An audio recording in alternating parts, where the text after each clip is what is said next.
Welcome, everyone. Happy Wednesday. Good to see you. I love the smiles. Janin. Is that how I say your name? Is it Janin? Awesome. You just gave me a big smile. It's a great way to start. I'm sorry, I was muted. It's pronounced Janan. I like it. It's pretty. I Thank haven't you. heard that name before. That's a really pretty name. Yeah, I've never heard it before either.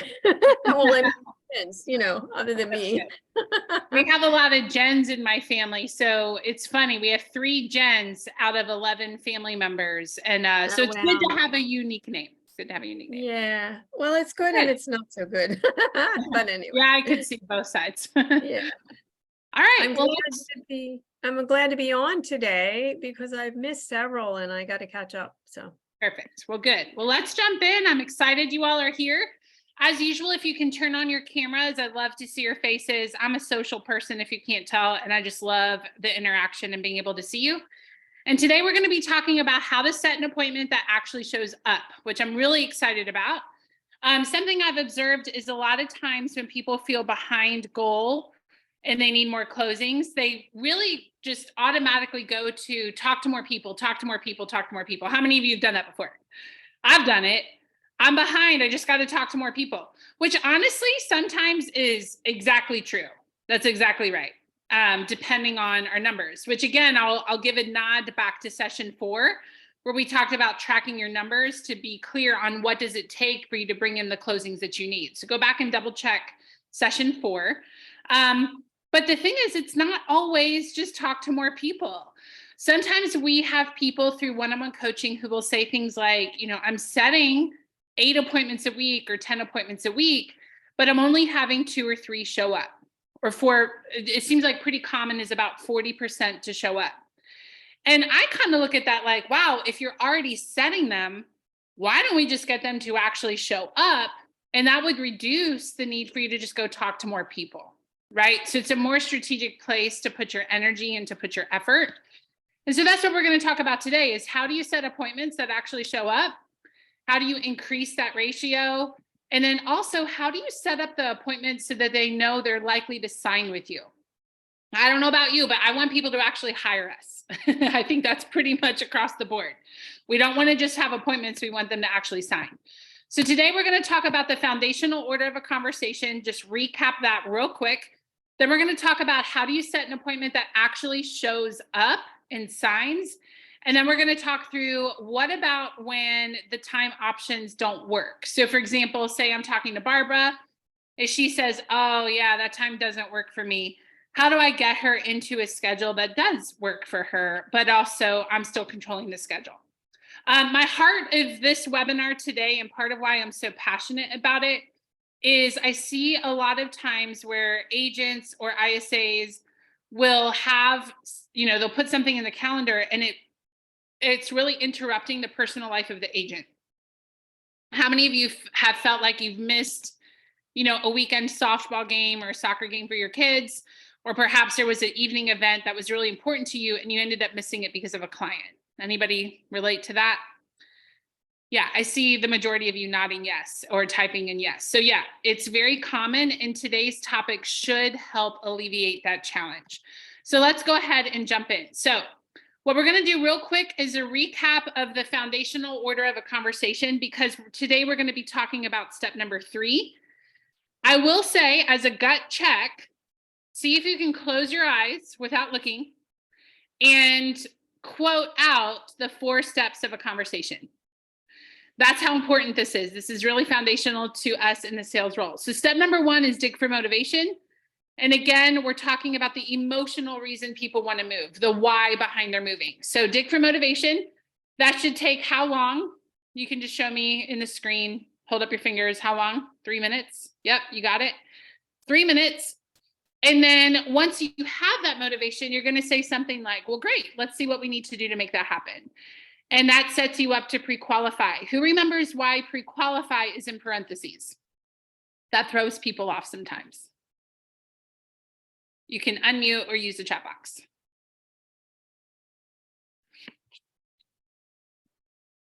Anyone?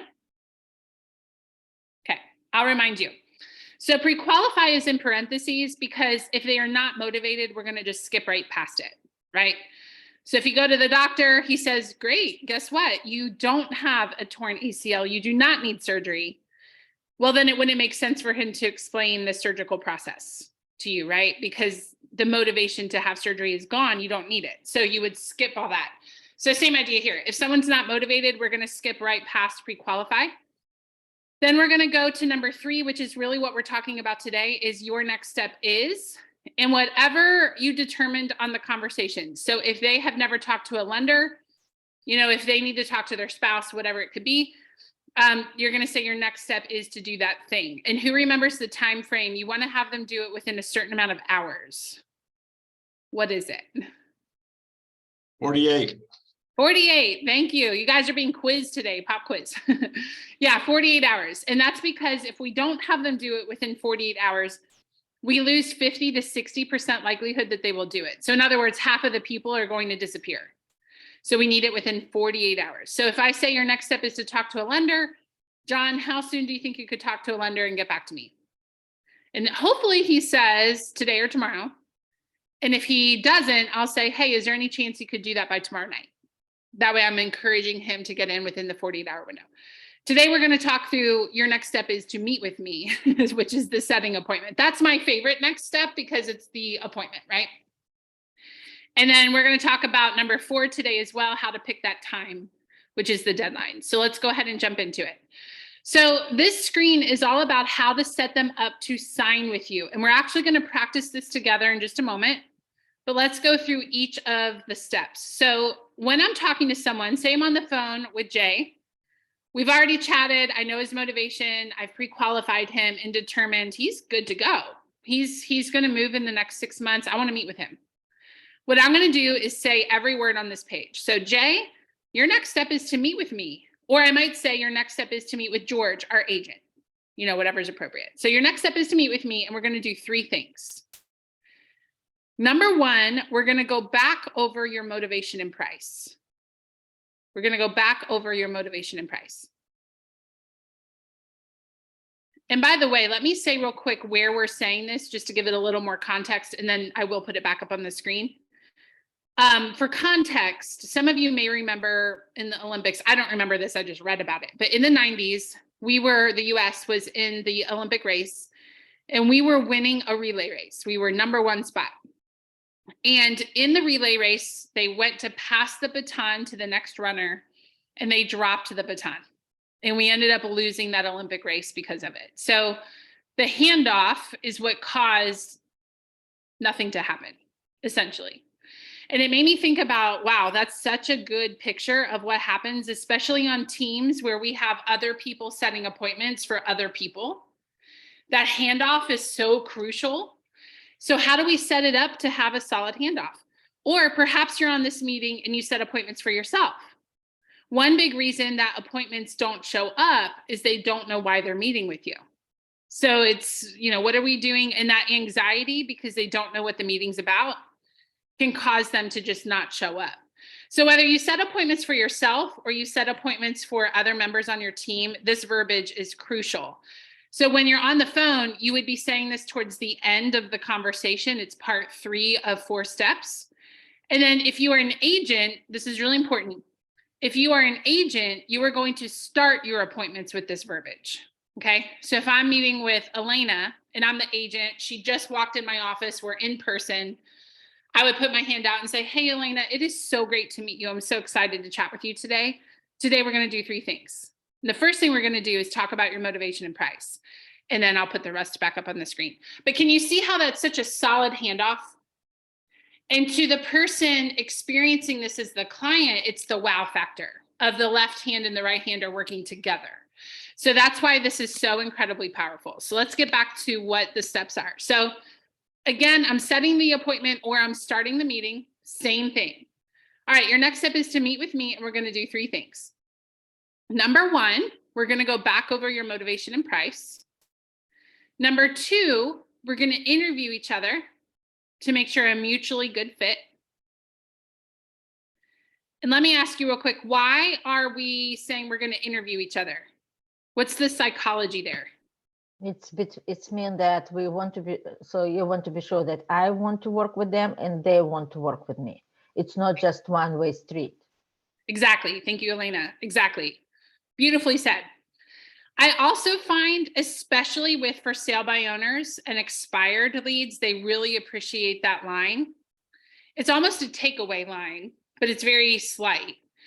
But a lot of times for sale by owners and expireds are a little skeptical that you can help them. How can you earn me more money? I mean, I'm listed on how could you earn me more money when I have to pay you a commission? That's a common thing for sale by owners say. Or expireds are sometimes thinking, well, I just had my house listed and it came off the market without selling. So what are you going to do? You know? So I just find with those two lead sources, especially, they really appreciate point number 2. Because I might say, you know, Elena, I don't take on every home and every client that I meet with. I will only list your house if I'm confident that I can make you happy at the end. And that really works well. Now, I say this for every lead source. It's not just FSBOs and expireds, but I'm just letting you know they especially appreciate it, okay? All right, so number 1, go back over motivation and price. Number 2, interview each other to make sure a mutually good fit. And this is key. Number 3, if everything looks good, we will sign paperwork. And hopefully you can see my hand. Sign paperwork. It's a downswing. And psychologically, that's called an embedded command. So when I say sign paperwork, it's actually letting them know you will sign paperwork. Now, obviously, they have agency in that decision, but it's subconsciously sending that message, you're going to sign paperwork with me because I'm parishioning that out with that downswing.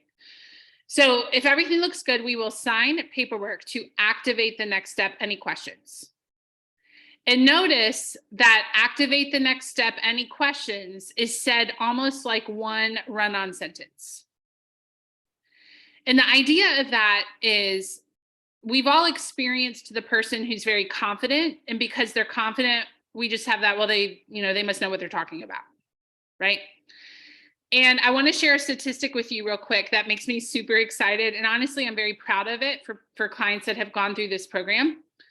Most people get about a 40 to 60% signature ratio, meaning they sit down with a client, roughly half of the clients will sign paperwork hiring them. And that's for people not in coaching, okay? My guess is this group is probably higher because you are in this coaching, if not other coaching as well, but you're at least in this coaching. So you're probably a little higher than that statistic. National average for people in coaching is 80% of people sign. Would you like to know what this verbiage will earn you? And it's proven. You can take it to the bank. It works. Are you ready? 90% of sellers, 95% of buyers will hire you when you use this verbiage. Now, that being said, it's not only this verbiage. If you don't pre-qualify them, they could show up and not sign, right? If you haven't dug up their motivation, that's going to have an impact. But the idea is using what you've learned in this class, and honestly, just using the buyer sheet and the seller sheet from class 1. That is what gets a 90 to 95% signing ratio. So you know how in this class, there's been multiple times I've said, use whatever question you like, as long as it's open-ended and as long as it's about motivation, it's fine. For this particular point, and you all are frozen. Can you still hear me? We can still hear you. Yes. We're frozen, but we can hear you. Or was able to hear you. Well, now we can't. Say something. I see everybody except she's frozen. And now I don't see her. I hear everybody, but I can't hear Anna. Yeah, Anna is frozen. Say something, I'm giving up on you.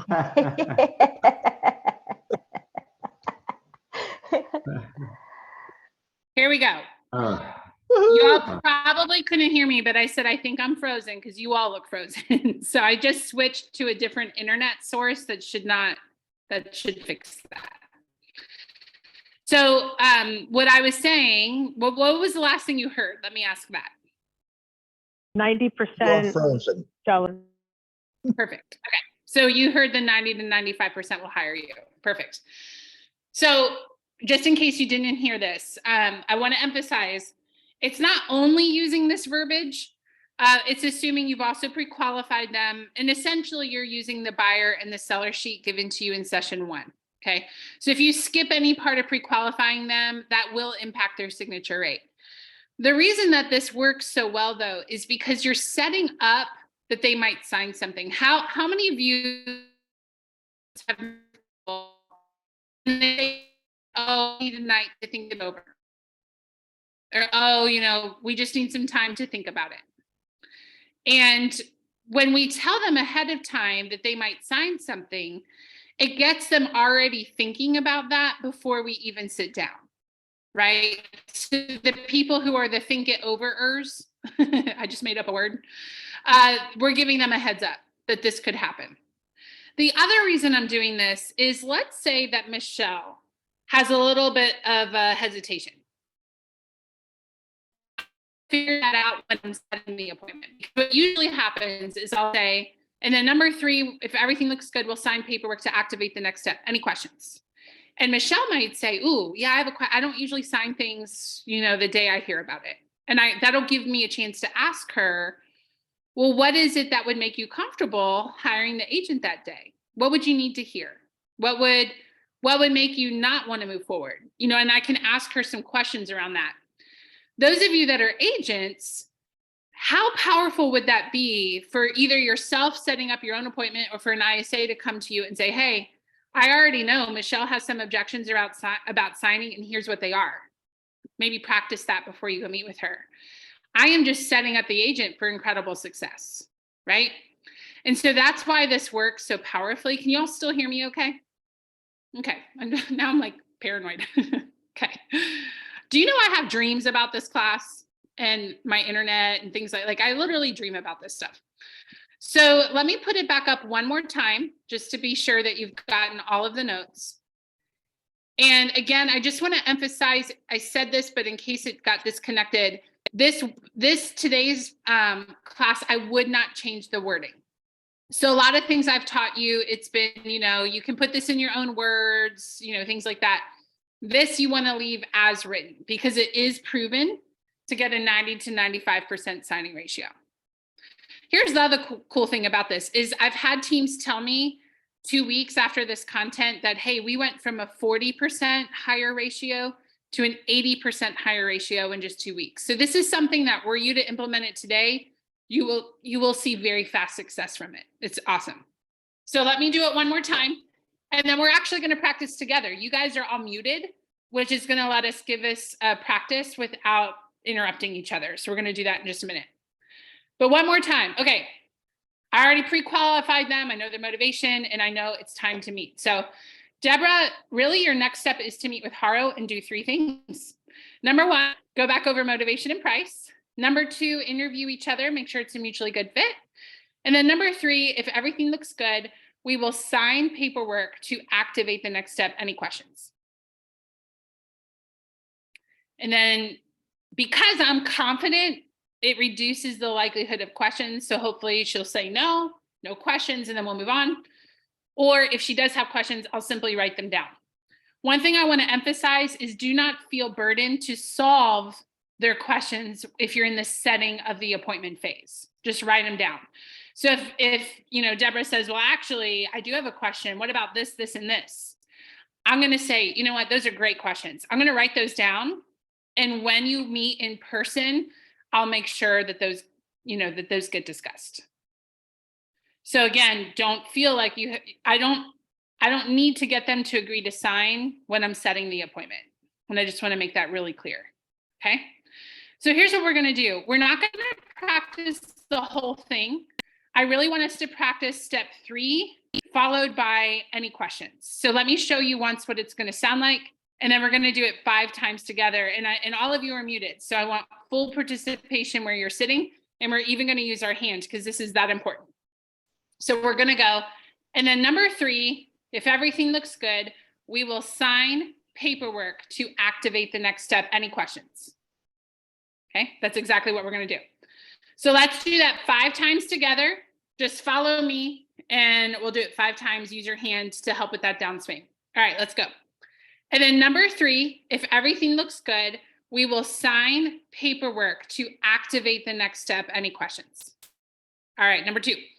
And then number 3, if everything looks good, we will sign paperwork to activate the next step. Any questions? Again.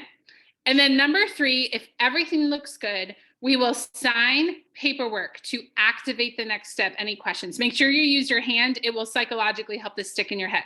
Okay. All right. Again, we have 2 more times. And then number 3, if everything looks good, we will sign paperwork to activate the next step. Any questions? Last time. And then number 3, if everything looks good, we will sign paperwork to activate the next step. Any questions? Good. And again, the reason I'm emphasizing that is your confidence in saying that sentence will have a big impact in how likely they are to have objections. One quick thing of what not to do.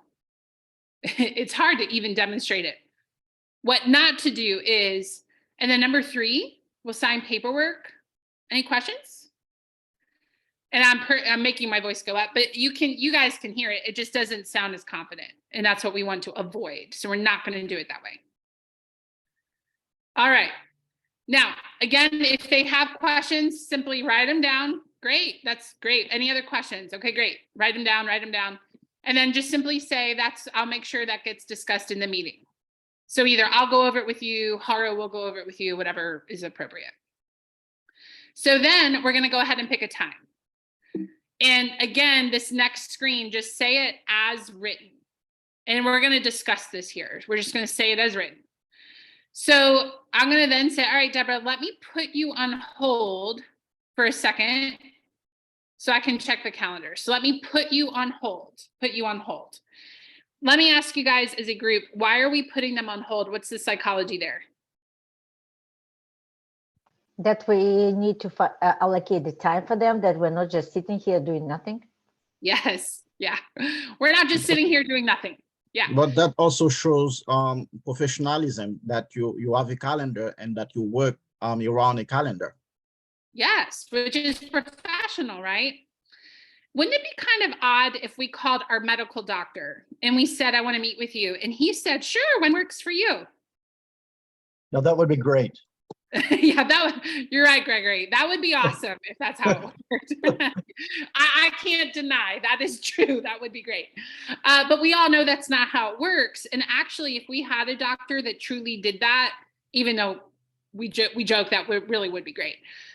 However, that would also make me wonder, why are they so available, right? If I call a new chiropractor because I have back problems and they express to me, yeah, when works for you, whenever works for you, that's great. There is going to be that question in my mind of why are they so available? And it's also going to make me feel like I can run the calendar, right? That's going to be the psychological impact of that. So for those of you that may not have a super busy calendar, I have been there. I don't care. Just put them on hold and say, let me check the calendar. And you might already know your calendar is wide open and it just doesn't matter. Go ahead and put them on hold. Okay. And it's going to communicate that there's a lot of value to be had. So let me put you on hold for a second so I can check the calendar. Then put them on hold just briefly. Don't make it too long and drawn out. And then come back and say, okay, it looks like we can carve out time at, and then put your own time in there. The screen says 2 o'clock or 4 o'clock, but of course, do what works for you. So it looks like we can carve out time here or there. Which one will you commit to? So let's talk about the purple words real quick. Why are we saying carve out time?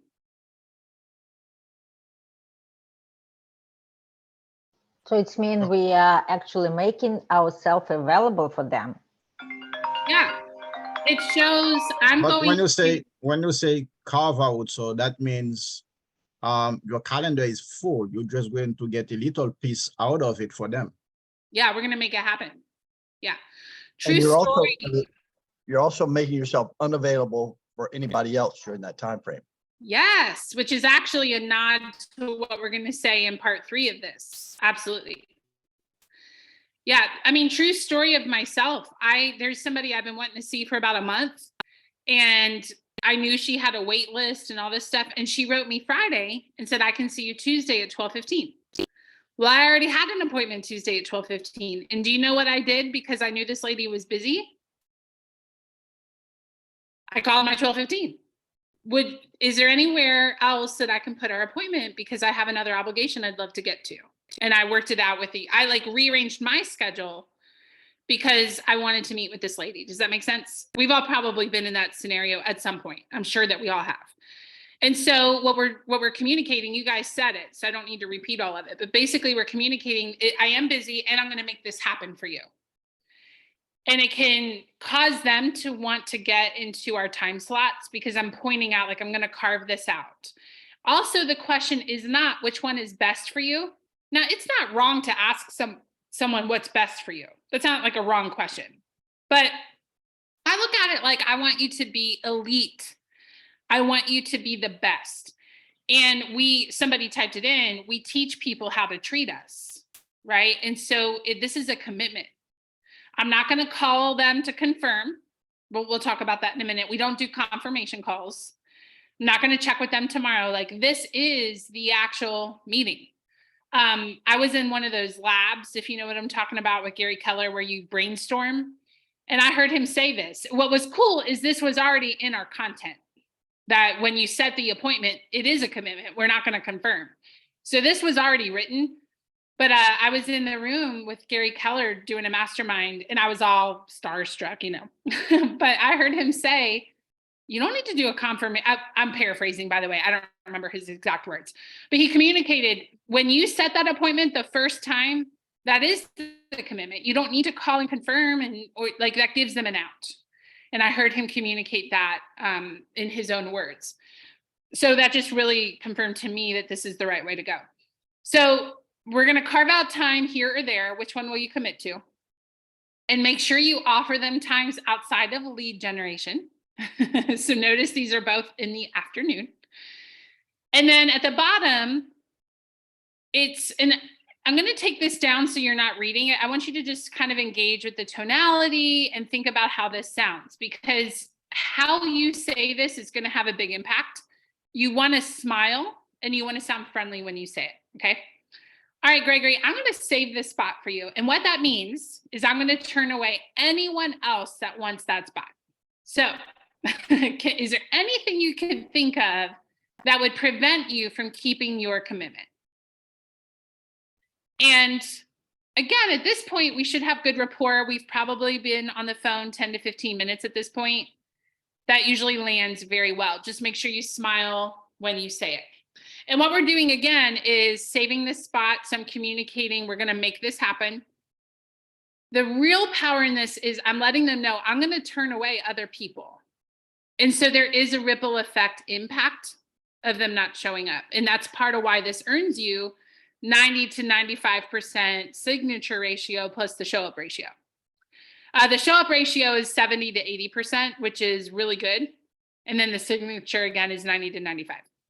And then is there anything you can think of that would prevent you from keeping your commitment? And then if they have anything, brainstorm it. Ideally, they'll say no. One thing that I would say put in the margin of your notes is make sure that all decision makers can be present. So if I'm talking to Gary and Gary is married and she's a decision maker, she's also in the title, it's going to be, let me put you on hold and check the calendar. Okay, it looks like we can do this time or that time. Which one can you and your wife commit to? So just in your notes, make sure all decision makers can be there. It's really important. Now, it says, can you think of anything that would prevent you? What do you think the most common thing is that they say? There's a theme of what a lot of people say would hold them back from the They appointment. have to ask their spouse. I'm sorry, Susan? They have to ask their spouse or confirm with their spouse. I lost Yep, they need somebody to on double that. check with someone.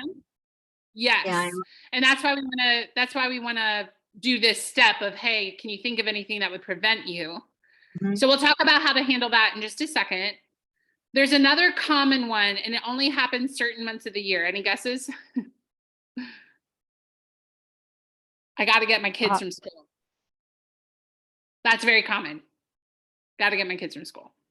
So if that happens, the way you can handle that, one, decide for yourself, are you okay with the kids being there?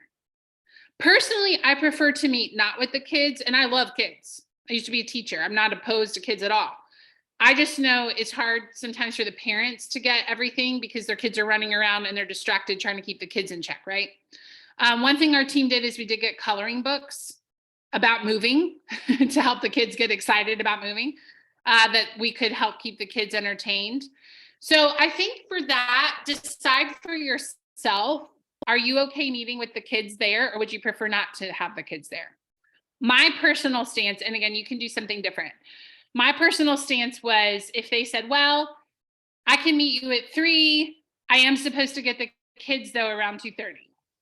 My typical response would be, okay, Dylan, well, I'm curious, who else could maybe pick up the kids for you tomorrow? And usually they would just, actually, I could ask probably my mother-in-law.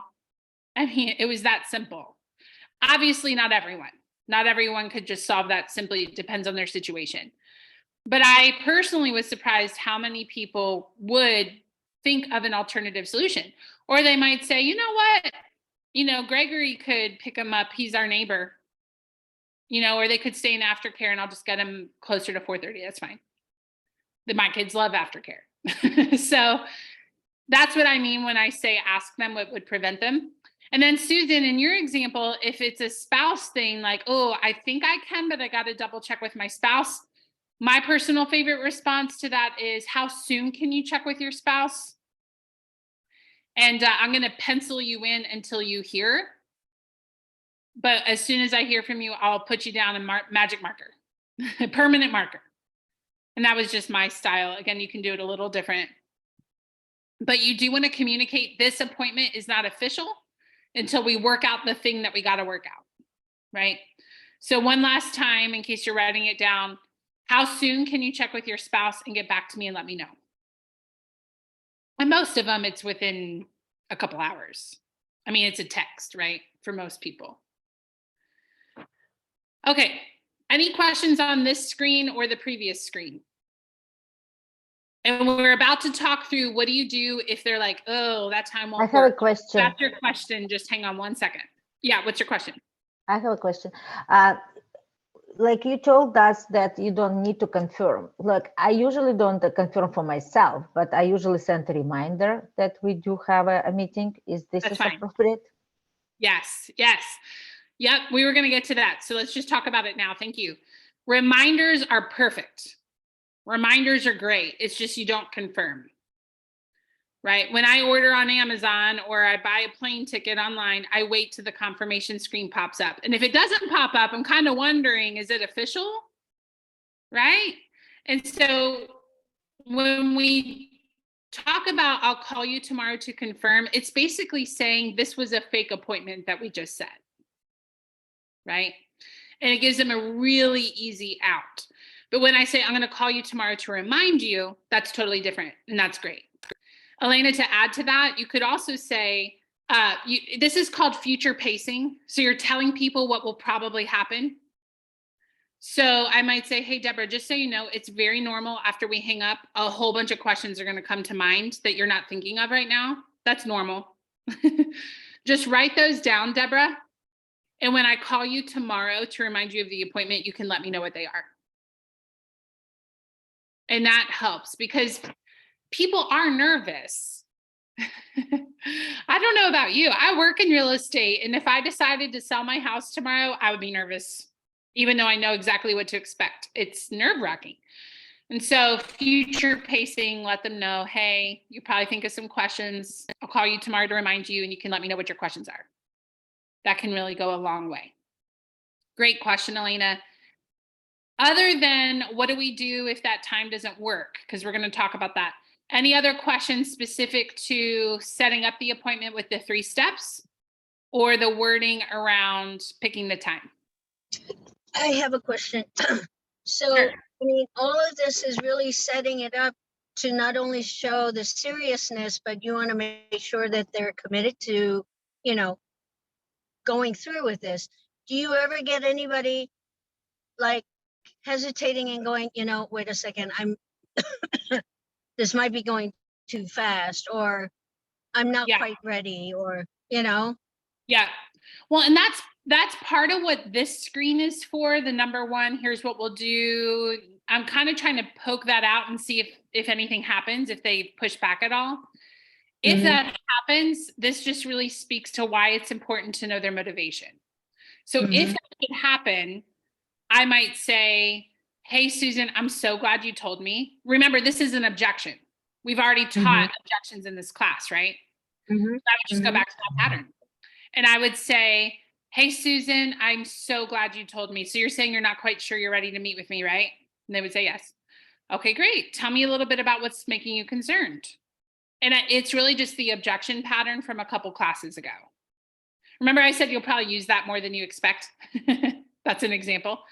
And then I would remind Susan of her motivation. And it would sound something like, and again, I don't know what the motivation would be, but something like, hey, Susan, I know that you said downsizing was super important to you so that you can become debt-free and retire 5 years early. So with that in mind, what's making you hesitant to meet with me? And that, my friends, is why we get motivation right out of the gate, top of the conversation. That's why we do it, okay? So if they're hesitant, go to the objection pattern. That's your knee-jerk reaction. Ooh, objection pattern. And as you do it, remind them of their motivation. The big objection I get, especially with sellers, is that I'm not sure if I'm going to be ready to list or ready to sign anything. And it's just the objection pattern. Janet, I'm so glad you told me. I really appreciate that. So you're not sure you're ready to sign or list. Is that right? Okay, great. Tell me what's making you hesitant. And I'm going to uncover through the objection pattern, which we're not teaching today, but it's recorded. So you can go back and rewatch that if you feel that you need to. But I would really just dive into what's making you hesitant. Tell me a little bit more about that. And then, recap it back. It's just all the objection steps. And then Janet, in that example, if it's more like fear, concern, the unknown, I would proceed with the appointment and just assure her that's exactly what this appointment is for. We're going to answer all that stuff. And here's the thing, Janet, if we meet and you think this is a terrible idea and you can't stand me, please do not hire me to list your house. And they usually laugh. Do you know how many of you just smiled at me? I saw at least 3 of you smiling at me when I said that. That's what they do. Please don't hire me. This is just a meeting. Don't hire me. Please leave and run the other direction if you can't stand what we're talking about. That's fine. In fact, I'll even help you find someone else if you don't like me. And by the way, joking like that usually makes them like you more, in my experience. And then Janet, if you dive in and find out it's really more of a motivation problem, then maybe I won't set the appointment. And there's no always do this or do that. That's why you just got to follow the patterns and hear what's holding them back. And then you got to decide, do I want to schedule this or do I not want to schedule this? Right. Yep. But again, just go back to that objection pattern that we talked about, and that'll get you through pretty much any situation for the most part. Good. one So more let's question. continue. Hey, Susan, hang tight. We're going to do questions again. I just want to make sure we get through the content in the next 10 minutes, and then we'll do questions again. All right. So let's keep going. So what do we do? What are the backup options? So if I've offered them time spots and they're like, oh, yeah, I don't know if that'll work for me. Here's what you can do. And think of it like a funnel. If you can see my hands, can you all see them? Think of it like a funnel. So, oh, you cannot see my hands. We're going to start off broad. And through the questions, I'm going to shrink it down to specific. So think of it like a funnel. Okay. So if they're just hesitant to pick a time, none of that's going to work for me. I'm not going to revert to, so when are you free? That's going to give them a lot of control over the schedule. And now I might miss a baseball game important to me. Okay. So instead, I'm going to say, okay, all right, Elena, is beginning of the week or end of the week better for you? And then she'll tell me, okay, cool. What about early afternoon or late afternoon? I didn't put morning because we lead gen in the morning, right? So early afternoon or late afternoon. And then whatever they say, I'm going to offer spots in that time. So if they said end of the week, late afternoon, I would say, okay, well, how about Friday at either 3:30 or 4:30? And now they've basically walked themselves into an appointment, right? And that should work. The only thing I'll say about this is make sure whatever you offer, it's within 48 hours. 48 hours. So if it is Tuesday, I'm pretty much past the beginning of the week at that point, right? So I'm not going to say beginning of the week on a Tuesday because that's going to put me out to next week. Does that make sense? Hopefully it does. So if it's a Tuesday, I might say, does the middle of the week or the end of the week work better for you? If it's a Friday, I might say, does the beginning of the week or the middle of the week work better? You know, if it's a Monday, I might say the middle or the end.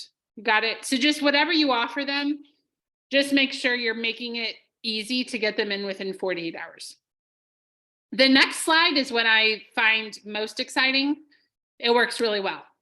So a lot of times people have in their head, I work 8 to 5, and so I'm just not available 8 to 5. And I get that. I can see that mentality. And it's surprising how many people are like, oh, yeah, I could do that if you just offer some solutions. So you could say, you know, Gary, I'm curious, if you had a doctor's appointment, how would you work that out with your schedule? And you can sometimes hear them say things like, oh, yeah, I guess I could. I could ask my boss if I could leave a little bit early. So if you had a doctor's appointment, how would you work that out? If they have kids, you could say, hey, what would you do if the school called?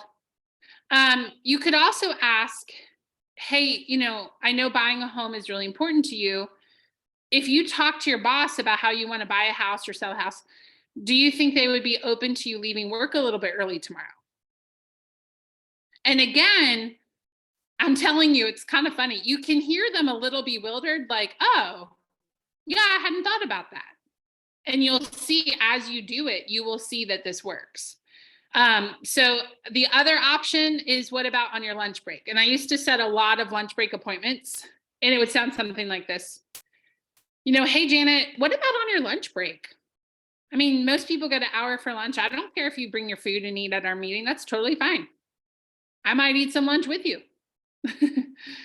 And I love the facial expressions of this group. Again, many of you just smiled at me, which just goes to show that that is a pretty warm solution. And they're just not thinking about it. So most people aren't attempting to be difficult with scheduling. They're just not thinking about the options, right? Yes, I could do that on a lunch break. Or yeah, actually I could leave work early. My boss would be excited if they knew I wanted to buy a house. Or they don't tell your boss why, just ask if you can leave a little early. You have an appointment to get to. They don't have to know what it's about. If none of these work, and by none of these, I mean these pages. So this page, the backup options page, the get creative page. If none of that is working, we have a motivation issue. That is most likely a motivation issue. And that's where, again, it's so important to get motivation first, because now this might be a time we need to refer back to it. So I might just say something, and again, this is recorded so you can catch the wording, listen to it again if you would like, but that's where you could say something like, you know, Janet, I know that when we first talked earlier today, you talked about how important it was to get a bigger home because you very much want to adopt, and you really have to have one more bedroom than you have now. And I'm just noticing when we're trying to pick a time, we're just not agreeing, you know, just talk to me about what's going on there. What's happening? And what I find in my experience is one of two things, and it's almost always one of these two things and nothing else. They either get really honest with me because I just created a safe space for them to do that. And it's yeah, you're right. You know, my husband is not happy about moving. Oh my gosh, I'm so glad to know that. For whatever reason, they just weren't comfortable telling me that before. And now I know what's happening. Or they'll say something like, you're right, I got it, you know, yes, I can ask my boss about leaving early. So I find it's usually either a admission of what's actually going on, and then I need to know that, or they just figure out a time to meet. That's usually what happens. So those are your options. This page works really well. Perhaps print this out or write it out, put it in your workspace so you can remember the options. So for action steps, ask someone to just surprise ask you the foundational order of a conversation. And that's where I said at the beginning of this class, close your eyes and see if you can name off the 4 steps. That's motivation, pre-qual, next steps, deadline. Number 2, make sure you find a role play partner trained in this stuff. They make sure they're trained the same way you are, and then ask them to practice. And then number 3, for those of you that set appointments for agents, so if you're an inside sales agent, ask agents, how do I know where to put an appointment for you? Like, how do I know that I'm working with your schedule in a way that you like? And then next week, just so you know where we're headed, next week, we're going to continue talking about appointments, except we're going to be talking more strategy. So we are going to talk about how do you set up your calendar to fit in the maximum amount of appointments each week. We're going to talk about appointment tracking. So how do you keep track of appointments you've set and what the outcomes are? And we're going to continue talking about how to set appointments that show up, but it's going to be more strategy and less scripting. Okay, so that'll be the next time we meet. By the way, I said next week, quick housekeeping thing, and then we're going to go to questions. We have plenty of time. We've got 15 minutes. So per the schedule, we meet 3 times and then we take a week off, which means next week would be a week off. And I am happy, but I will just tell you, I only want to do this if people will show up because otherwise I'm going to take the day off. But we actually have 5 Wednesdays in May, and I'm okay with 1 week off. I don't love the idea of 2 weeks off. Okay. So I'm happy to do a bonus call next week, and we can make it a Q&A, just whatever you want to chat through, bring some great questions. But I do not want to show up and then be the only one here when it could have been like a lake day. Y'all tracking with me? It's technically a day off. So will you show up if I show up next week? Okay. Isn't the 31st Yes. another Wednesday? Yeah, and we're not going to meet the 31st, which Okay, is why gotcha. I'm saying next week would be like a bonus call. Yeah. Gotcha. Yeah. Normally 3 weeks off or 3 weeks on, we only get 1 week off every month, but sometimes we have 5 Wednesdays, and I don't know. I don't like the thought of 2 weeks off. It feels like we would get out of our habit. Yeah, I'd show up.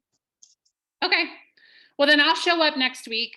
Here's my request of you is I don't plan to show up with a specific content in mind. I think you guys will bring the content through your questions. So next week I'll start it off with, put your questions in the chat box, and we can do whatever you're asking questions about, as long as it's relative to the class, right? So anything lead generation or lead conversion related, bring it to class next week and we'll do a mastermind. Sound good? Cool. Then we will not meet May 31st. That's true. And then the first Wednesday of June, we'll continue talking about appointments. Okay. All right. So we have 12 minutes for questions. So go ahead and use the chat box or unmute yourself with any questions. If you don't have questions and you want to go set some appointments, go ahead and do that. I have no more content for today. All right. Questions? So Anna, you were saying, try to set the appointment within 48 hours. Sometimes I'm talking to them and they'll say, oh, we can't do it this week because I have house guests, or they're going on a short vacation. Or so in those situations, should I pencil in something for the following week, or do I call them back, or do we say I'll call them back? Or yeah, that's a really valid question. Really good question. So depending on the reason for why they can't be right now, I would do the get creative slide page. But again, just use your emotional judgment on that of what's appropriate. If it's I'm working, the lunch break option could be really good. Sure. If they have house guests, it could be, is there a time anywhere that you could get away for 30 minutes that would be convenient? But if it's, I'm on vacation, I'm going to be in Tahiti. Okay, great. Let's pencil you in. And I will call you closer to remind you, closer to that appointment, and just get them in as fast as you possibly can. That's going to be the trick. There are going to be times that it's just not possible. People are out of town, they're on vacation. But Yeah. even with the house guest one, when you say, you know, can we meet at a coffee shop or something? I'm really trying to get into the house to see the house too. So I don't know that I would want to meet somewhere else. But I could also understand they may not want to have a conversation with house guests around as to, you know, how much the house would be and, you know, all that kind of thing. Yeah, and I think that's just where you have to use your judgment in the conversation. You know, my personal go-to is reminding them of their motivation and then just, hey, is there any way we can make that work even though you have X going on? Okay. You know, but again, I wouldn't say that if they said I am having surgery and I'm going to be in the hospital for 5 days. Right. You know, I mean, Right. yeah. But the Okay. idea is, and I will say this, this is a broad statement and it may or may not apply to everyone in here. My observation coaching people though is very frequently we hear what the client says and we take it as, oh yeah, they just can't meet. And what we don't do is the extra step of, hey, what about this or what about that? And it's almost like we're not seeing the opportunity because we're not used to that. I don't know if I worded that well, if that makes sense. It made sense in my head. But I think people are more capable of meeting with us than we might realize. And here's why I'm saying that. When I first learned these patterns, I had a lot of limiting beliefs around that stuff. You know, asking them about the lunch break, you know, asking them about what would you do for a doctor's appointment? Like, ooh. And then it just took a few times of doing it. And I quickly realized through real life, oh yeah, people can meet way more. They're way more flexible than they sound when you first start talking to them. So I think you just got to get outside your comfort zone a bit and do some of these options. Janet, did you get the slides you needed? I see your question. Okay. Michelle says, does anyone want to share what they use for scrubbing the do not call list? So if you have something you use for that, stick it in the chat box. What I will say on that, Michelle, one, definitely scrub it. So great, great question. I typically just ask whatever service I'm paying for to get numbers. Just do you scrub for the do not call list? And how do you do that? How do I know? No, and just ask. A lot of companies that provide numbers for you scrub, but you just have to ask. People are typing in Red-X. Good. Okay, any other questions? Elena is going to miss her class to come to this class. Yay. I think. I'm glad. I don't know what your other class is, but I'm glad you'll be here. I have a question. Louisa says Mojo. Yeah, go ahead. This is a little bit out of topic of what we discussed today, but how do you respond to a buyer who wants to see more houses? They want to see more houses, and I mean, Before to making me, a decision, yeah. oh, I mean, I think just making sure you understand their criteria. So I think if they want to see more houses and we've only looked at 2, that's fine. But if they want to see more houses, and I think what you're asking is more a pattern of they're just not liking anything, and I've shown them multiple things that seems like it should be a fit. Honestly, I would go back to their motivation, and it would sound something like this. You know, hey, I know that you said you really wanted a home closer to work, so you had more time at home because you're not having this long commute. And we've looked at several houses close to work. What would make you comfortable moving forward? So that's a question. That's a really good solution question to write down. What would make you comfortable moving forward? Or what would make you comfortable writing a contract on this house? That would be a more specific question. What would make you comfortable moving forward? What would make you more comfortable writing a contract on this home? And my sense is that you would probably need to go back to the uncovering objection. You're going to say something objection. And that's where you just go back to the previous session on uncovering objections. Okay, great. I'm so glad you told me. What you're saying is you don't want to write a contract because of XYZ. Is that right? Okay, great. Tell me more about that. You know, what's happening there? And you're really just going to go back to the uncovering objection pattern, probably in that case. It's kind of a broad question, but that's what I would guess needs to happen. Because Thank not you. writing a contract, you're welcome. Not writing a contract might not be a verbal objection, but it's a behavior objection, right? They're not moving forward. It is an objection. Good. Any other questions? We've got about 5 minutes. Question, Anna, on the script for the setting appointments. For number one, you say number one, go back over motivation and price. Are you actually saying that, or are you actually talking about going over the motivation and price? No, I actually, so if I'm setting an appointment with you, I'd say, okay, Philip, really the next step is for us to get together and do 3 things. Number one, we're going to go back over your motivation and price. Okay, all right. And I might add to it, you can always say, you know, we've talked about it today, but just in person, I want to make sure we're on the same page. Number 2, we're going to interview each other, make sure it's a mutually good fit, and then just, yeah, continue. Okay, so that's the actual script. Thank you. Yep. Yeah, I'm not actually going over motivation and price. In number 1, I'm actually saying we will go over your motivation and price. Yeah. Cool. Right, and then, so, and that's usually when, of course, they also ask, and so how much are you gonna charge? And then you just say, well, we'll go over that when we meet. It's a great question. We'll talk about that when we meet. Yep. Great question.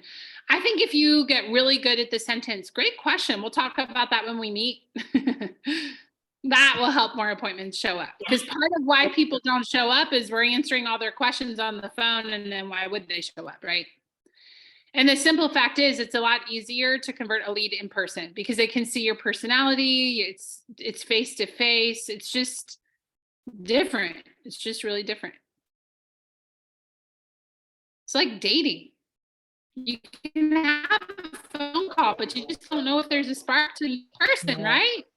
And sometimes the some same idea. questions you even don't want to answer until you sign the contract. Right. Sometimes people asking question and I say it's great question and we'll go over that if you hire me to work for you. Right. Or that's something you'll have, like if they're saying, who's your stager? That's a great question. That's something we give access to once we've agreed to work together. That's part of what will happen after you sign the paperwork. Yeah. Good. Any other questions? And if you're not talking, if you could mute, please keep yourselves muted because when there's background noise, it cuts out the speaker. This will be my last one, but I do get this quite often as well, where the family member, you know, they'll kill me if I don't list with them, but I really appreciate all the information you gave me, you know, kind of Yeah. thing. You know, they picked my brain to give a newbie, you know, all the info and what to do, etc. And then they say, oh, you know, she'll kill me if I don't hire her.